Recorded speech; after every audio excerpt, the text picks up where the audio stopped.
The first disease we will look at is in rheumatology. The juvenile idiopathic arthritis study covered three main areas.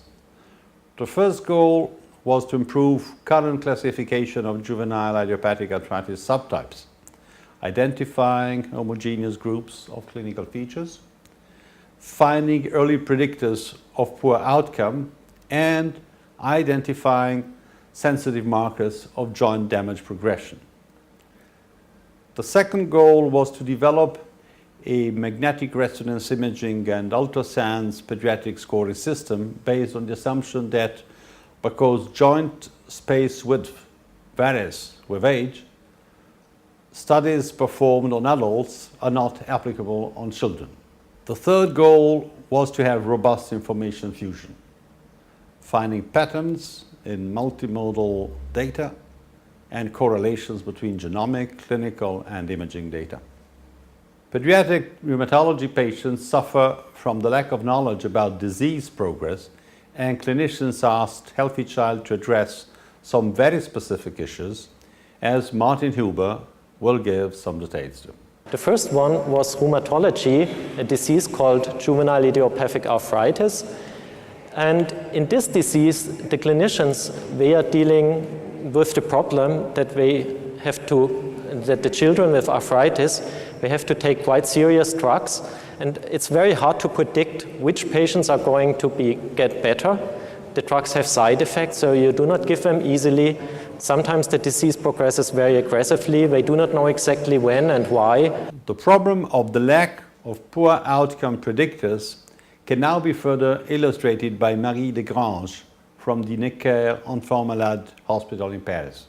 In summary, there are three main problems for GA: no good classification, no predictors of poor outcome, and no available sensitive tools to know the effect of the drugs about the evolution of the joint destruction. So the aim of this project is clearly addressing to these three issues: to improve GA classification, to have some more homogeneous group, to find early predictor of poor outcome, to start more early aggressive treatment for patients, and to find some sensitive markers of joint damage progression, and to know what the effect of the treatment. This way, clinicians had identified a problem, and it was a data integration challenge to find a solution, as Martin Huber from Siemens is now going to explain.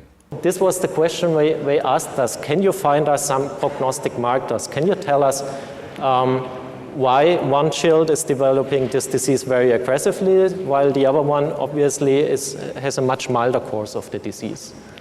And in this case, the clinicians rely very heavily on imaging.